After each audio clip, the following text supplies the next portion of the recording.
Done, ma'am. Yes sir, thank you sir. हाँ जी बेटे, what is vegetative propagation? The type of reproduction in which new organism is being formed with the vegetative parts of the plant. Yes बेटे, it is very much true. तो vegetative propagation, whenever you have to define vegetative propagation, always write one line that vegetative propagation is a special type of asexual reproduction. ठीक बेटे, it is a special type of asexual reproduction where the whole plant it can be regenerated from the vegetative parts of the plant. तो देखो, अगर मैं कह रही हूँ कि पूरे के पूरे प्लांट को हम किससे रीजनरेट कर सकते हैं, वेजिटेटिव पार्ट से रीजनरेट कर सकते हैं, तो इसका मतलब वो वेजिटेटिव पार्ट्स जो हैं वो रूट्स भी हो सकती हैं, वो स्टेम भी हो सकती हैं और वो लीव्स भी हो सकते हैं. ओके बेटे, अब मैं चाहती हूँ कि I have to regenerate a rose plant. ठीक है, मैंने अपने गार्डन में एक रोज प्लांट लगाना है, तो उसके लिए मैं क्या करूंगी, मैं स्टेम कटिंग्स ले लूंगी. तो this method of vegetative propagation here is known as the regeneration of the rose plant with the help of stem cuttings. So yesterday I have discussed activity 12.1. We have selected one stem cutting and then हमने क्या किया था, उस stem cutting को हमने soil के अंदर जो है लगा दिया and then we done the watering of that stem cutting. What you observe after some days, what you have observed कि उस stem में से छोटी छोटी सी क्या निकलेंगी, buds निकलेंगी, उन buds में से branches develop होंगी एंड ब्रांचेस के ऊपर फिर क्या आ जाएंगे, बंच ऑफ लीव्स आ जाएंगे. ओके बेटे, एंड धीरे धीरे वो पूरा अपना जो है एक अपीयरेंस जो है प्लांट का वो शो करने लग जाएगा. तो एक छोटे से स्टेम कटिंग आपने लगाई थी एंड उससे आपको पूरा का पूरा रोज का जो प्लांट है वो तैयार मिल गया. तो this method of vegetative propagation is a method that is known as stem cuttings. Okay बेटे, तो सी एक्टिविटी 12.2 के अंदर आ गए हम. तो उसमें उसने आपको बताया हुआ है, बर्ड्स के बारे में मैं डिस्कस कर चुकी हूँ. तो if data problem is there, तो I am repeating it again. We have how many types of birds, two type of birds. One is the axillary bird, okay बेटे, and another one is the floral bird, that is FLORAL, floral. Floral bird हम use करते हैं किसके लिए, flower के लिए. तो देखो नेम ही बता रहा है, अगर फ्लोरल बर्ड है तो इसका मतलब उससे क्या डेवलप होगा, फ्लावर डेवलप होगा. और अगर एक्सिलरी बर्ड है तो उससे क्या डेवलप होगा, या तो उससे लीफ डेवलप होगा या फिर उससे क्या डेवलप होगा, ब्रांच डेवलप होगी. ओके बेटे, एक्सिलरी बर्ड उसको इसलिए बोला गया है क्योंकि वो एक्सिलरी बर्ड जो है वो हमेशा स्टेम का जो नोड वाला पार्ट होता है ना, वहां पे वो एक्सिलरी बर्ड जो है वो डेवलप होती है. Suppose I have this portion of the stem and you know that what you observe on the stem, there are so many nodes that present on the stem. If I say there is one bud, it appears on this nodal portion of the stem, then this bud is known as which kind of bud? Axillary bud. Okay बेटे, अब वो कहते हैं कि यही यहाँ से axillary बड जो है उससे सपोज करिए एक ब्रांच डेवलप होगी.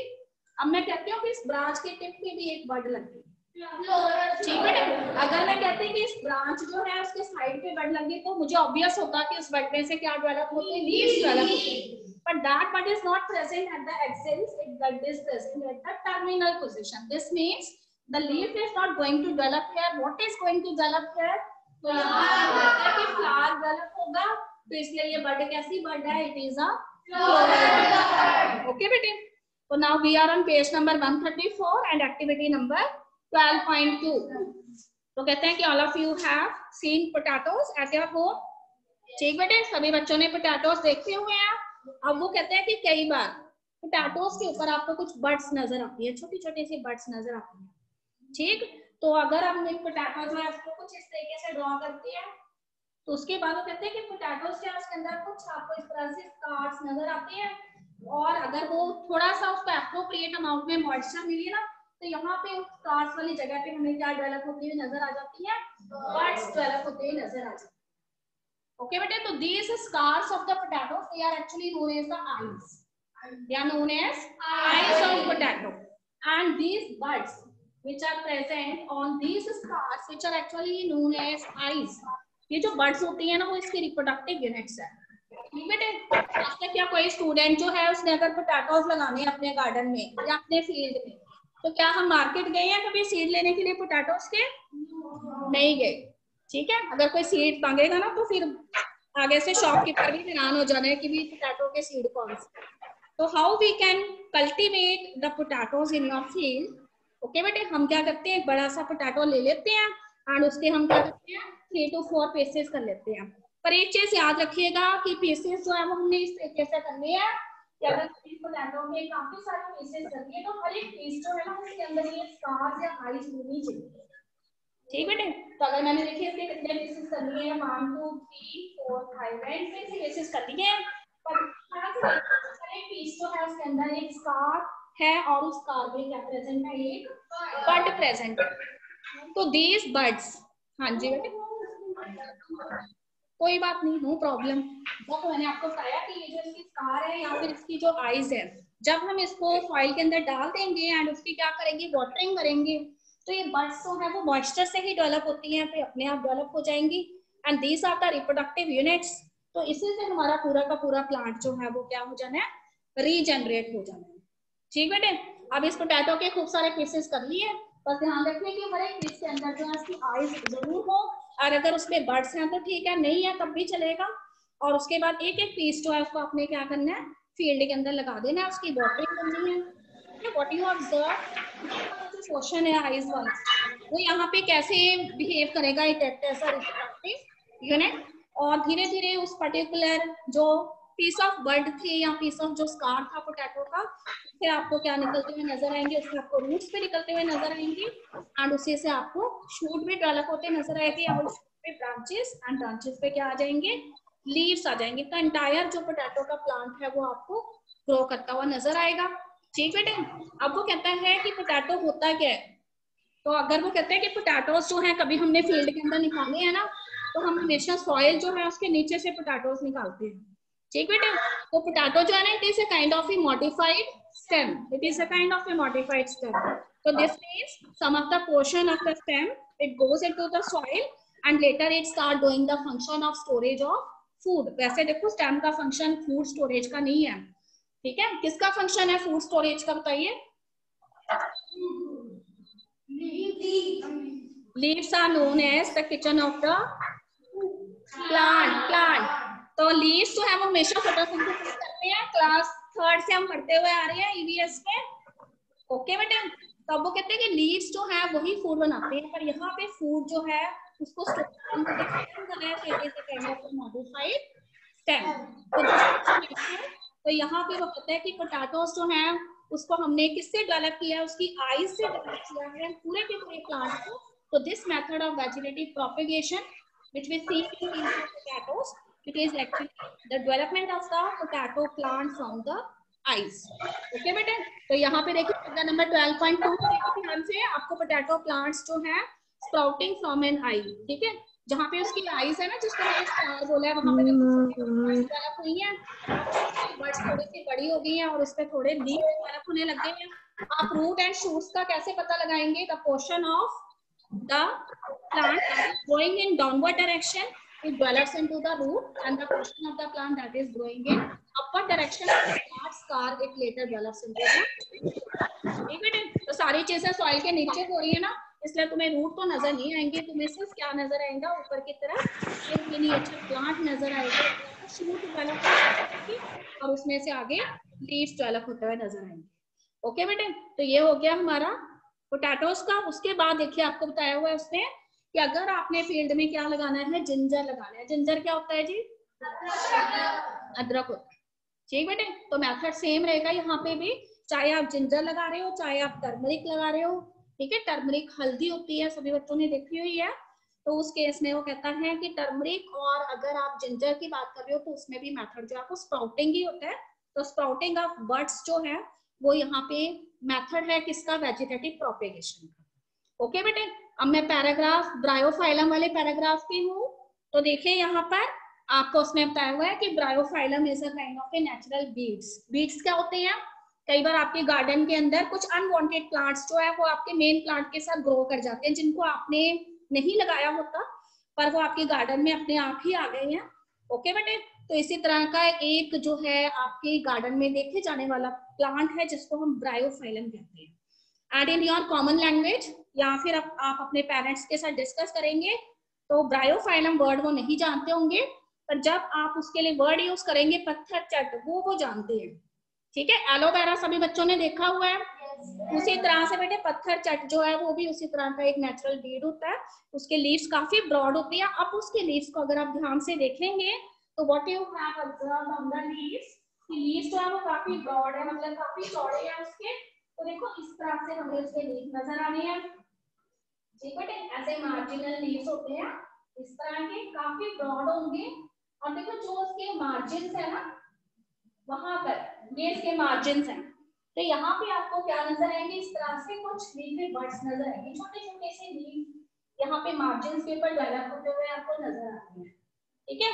और सिर्फ लीफ ही नहीं नजर आते, उसके नीचे की तरफ छोटे छोटे से इस तरह से आपको रूट्स भी डेवलप होती नजर आती है। मतलब आपको ऐसे लगता है कि एक लीफ जो है ना उसके ऊपर एक छोटा सा प्लांट उसके मार्जिन पे लगा हुआ है सारी जगह, ठीक है। सिमिलरली यहाँ पे भी इस तरह से लीफ होंगे और इस तरह से उसकी रूट्स होंगी। तो क्या होगा, ये जो छोटे मिनिएचर प्लांट है जिनको हम लीफी बड्स कह रहे हैं यहाँ पर, ये क्या करती है, इस मेन लीफ में से अलग हो जाते हैं। देखो अलग होने के बाद ये हमें कैसे नजर आएंगे, कुछ ऐसे नजर आएंगे, ओके बेटे। तो जैसे ये सॉइल के ऊपर गिरते हैं, इनको प्रॉपर कंडीशंस मिलती हैं, इनको प्रॉपर वॉट में ऑक्सीजन मिलती है, वाटर मिलता है, तो ये क्या करते हैं, अपनी जो रूट्स होती है ना उसको किसके अंदर फिट कर लेते हैं, सॉइल में फिट कर लेते हैं, और इस तरह से एक पूरा का पूरा फिर से हमें ब्रायोफाइलम का जो प्लांट है वो यहाँ पे मिल जाता है, ओके। तो यहाँ पे देखिए आपको ब्रायोफाइलम जो है उसमें वो कहते हैं कि बड्स जो मार्जिन्स पे डेवलप होती हैं लीफ की, उनको लीफी बड्स कहते हैं। और लीफी बड्स जो हैं वो यहाँ पे इसके रिप्रोडक्टिव यूनिट्स हैं, जिससे क्या होता है, वेजिटेटिव प्रोपेगेशन होता है, ठीक बेटे। तो उसके बाद देखिए there are some of the plants जिनमें वेजिटेटिव प्रोपेगेशन जो है वो किसकी हेल्प से होता है, रूट्स की हेल्प से होता है।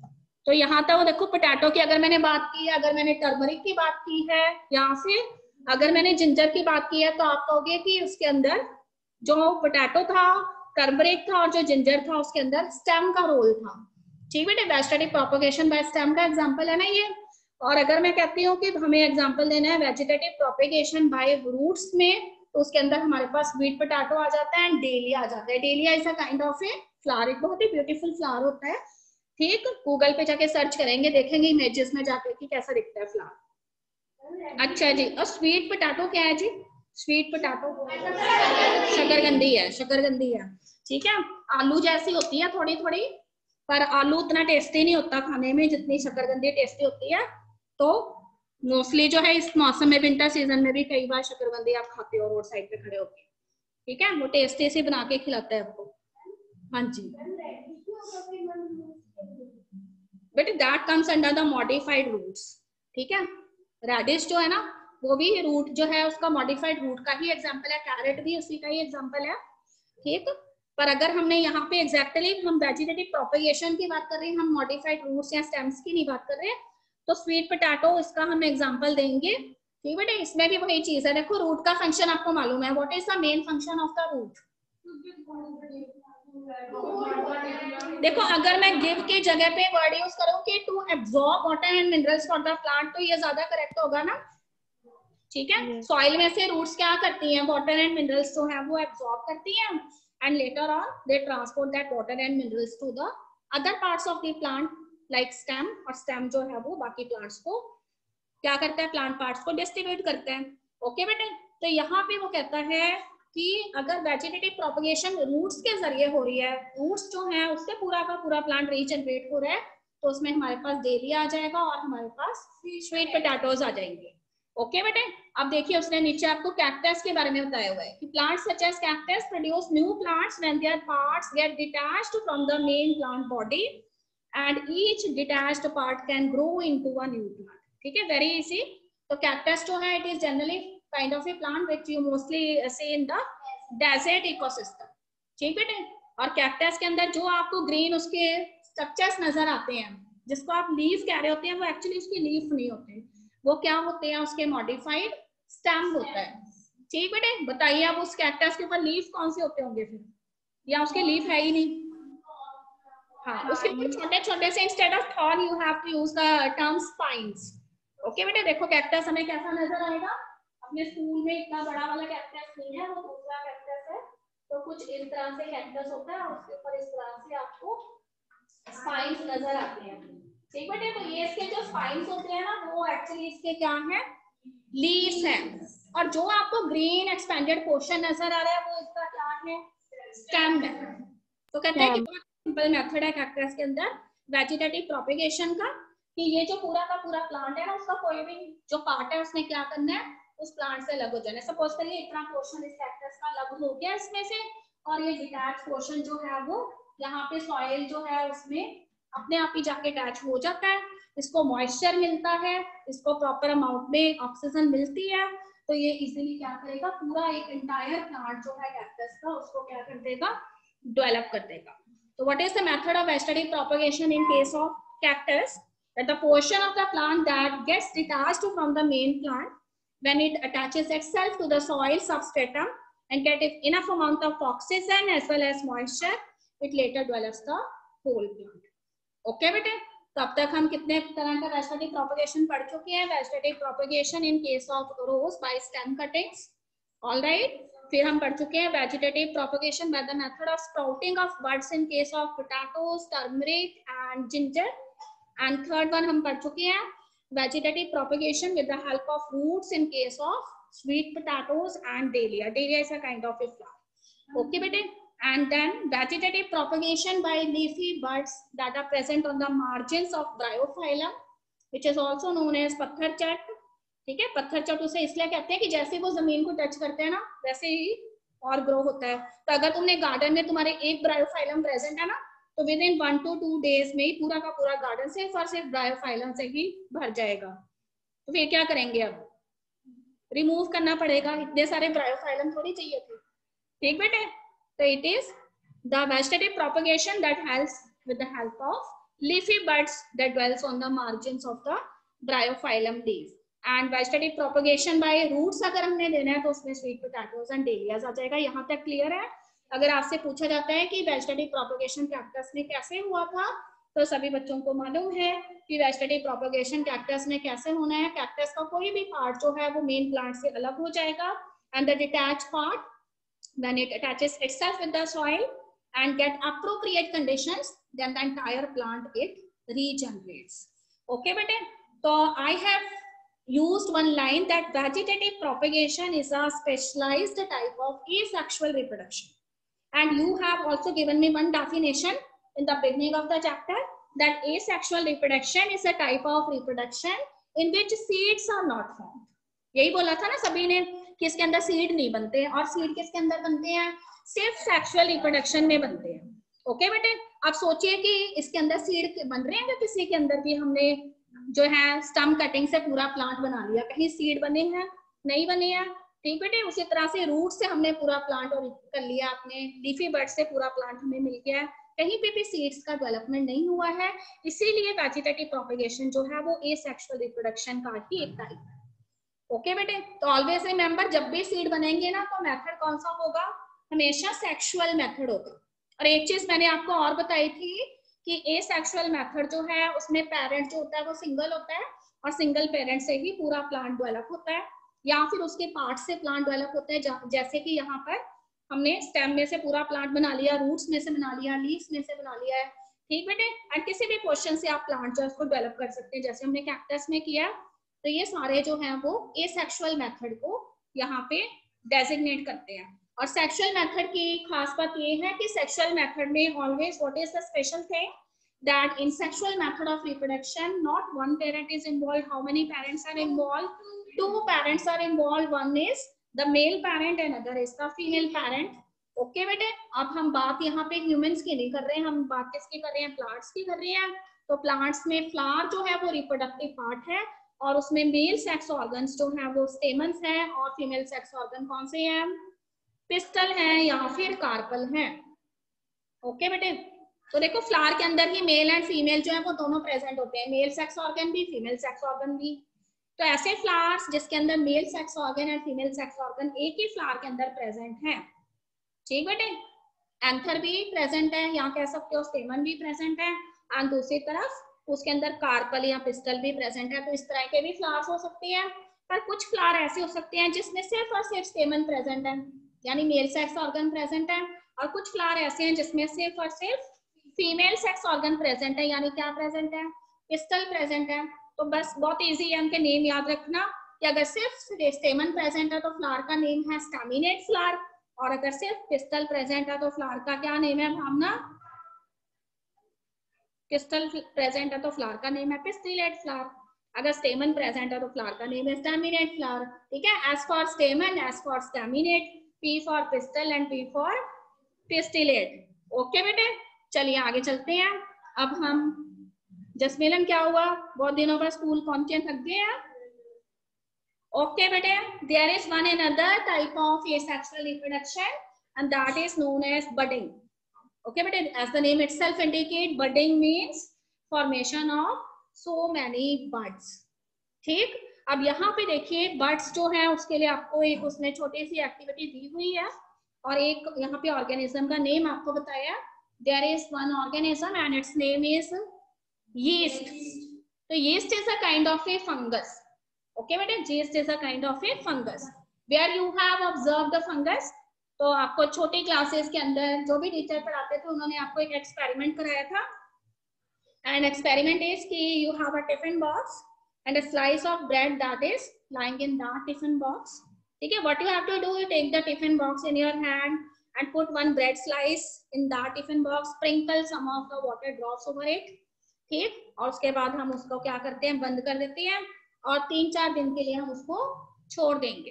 तो after 3 to 4 days, what you observe when you open the lid of the tiffin box? What you observe? कि जो आपका ब्रेड है ना उसके ऊपर जो है कुछ आउटग्रोथ आ जाती है। ओके बेटे, ये ब्लैक कलर की भी हो सकती है, ग्रीन कलर की भी हो सकती है, व्हाइट कलर की भी थ्रेड लाइक ग्रोथ हो सकती है। तो this is known as fungus. तो what I said here, yeast which is an organism which actually reproduced by the method of asexual reproduction known as budding. It is a kind of a fungus. ये एक fungus है। Okay बेटे, अब देखिए उसमें उसने activity आपको बताई है कि यीस्ट जो है वो बडिंग के जरिए रिप्रोड्यूस करता है। और कैसे करता है, तो देखो मेन जो उसका पेरेंट होता है, पेरेंट सेल होता है जो यीस्ट का। हाँ जी बेटे, last 2 boys, we are sitting here to study only. don't focus on the things what is going outside, otherwise your main topic will be skipped. Okay children, what I am saying कि yeast जो है वो एक fungus है और उसमें जो parent cell होता है yeast का, ठीक बेटे, उसी में से वो कहता है कि डॉटर सेल्स जो है वो फॉर्म होते हैं। कैसे होते हैं, जिस मेथड से होते हैं उसको हम बडिंग कहते हैं। तो क्या होना है, कुछ भी नहीं होना, बहुत ही सिंपल है। पेरेंट सेल जो है ना उसी का कुछ पोर्शन जो है वो किसकी फॉर्म ले लेगा, एक बड की फॉर्म ले लेगा। ओके बेटे, और फिर वो कहते हैं कि पेरेंट सेल जो है, देखो हर एक सेल के अंदर क्या होता है, एक न्यूक्लियस होता है। तो देखो पेरेंट सेल जो है उसी के ऊपर क्या हुआ है, उसी का कुछ पोर्शन क्या बन गया, बड बन गया। और पेरेंट सेल का जो न्यूक्लियस था ना वो भी डिवाइड करके एक न्यूक्लियस तो पेरेंट में रह गया और एक न्यूक्लियस किसमें चला गया, उस डॉटर बड के अंदर चला गया। ओके बेटे, अब कुछ नहीं है, जो डॉटर बड बनी है ना पेरेंट सेल के ऊपर, उस डॉटर बड ने भी क्या करना है, आगे जाके रिप्रोड्यूस करना है उसी मेथड से जिसको हम क्या कहते हैं, बडिंग कहते हैं। तो फिर से डॉटर सेल जो है उसके ऊपर भी एक बड बन जाएगी और फिर वही होगा जो पहले हुआ था। जैसे पेरेंट सेल का न्यूक्लियस डिवाइड होकर उसने कितने न्यूक्लियस बनाए थे, 2 न्यूक्लियस बनाए थे, एक पेरेंट सेल में रह गया था, एक किसमें चला गया था, डॉटर सेल में। Similarly the same thing happens in the daughter cell to.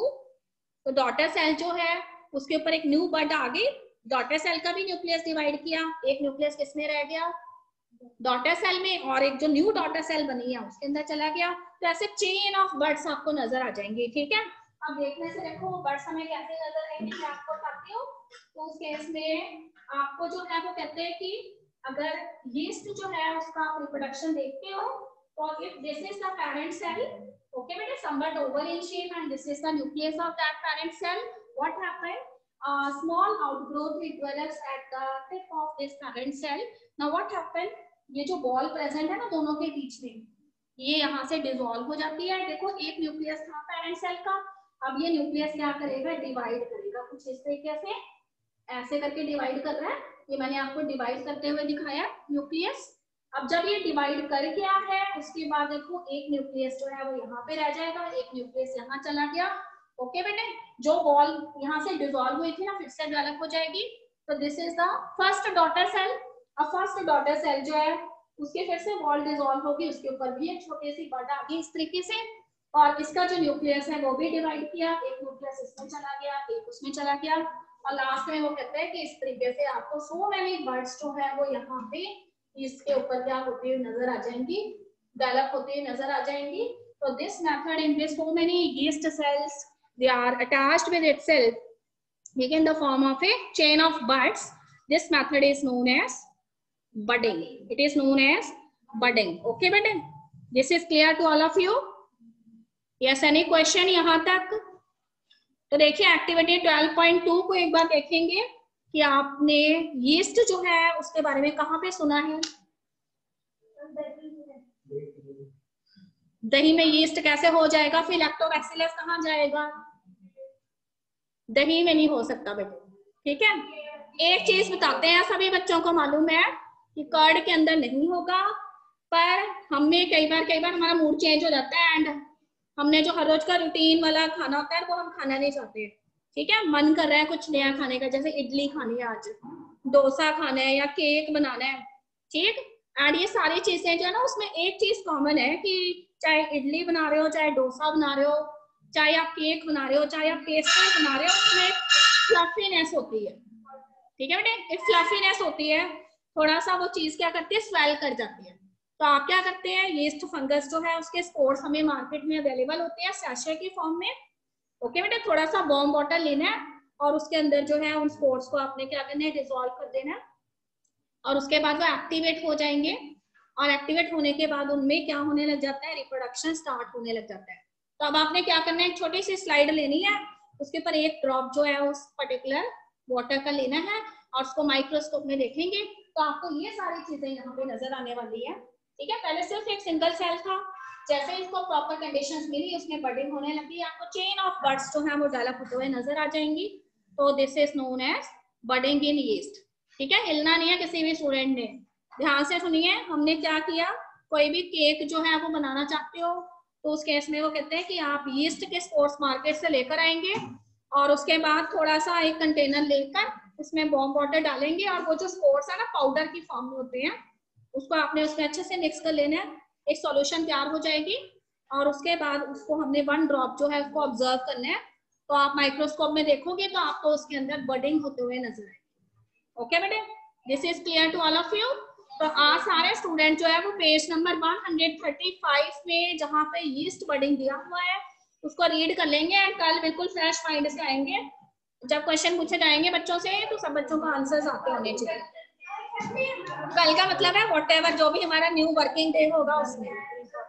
Okay, हाँ जी स्टूडेंट्स, घर वाले बच्चे एनी प्रॉब्लम?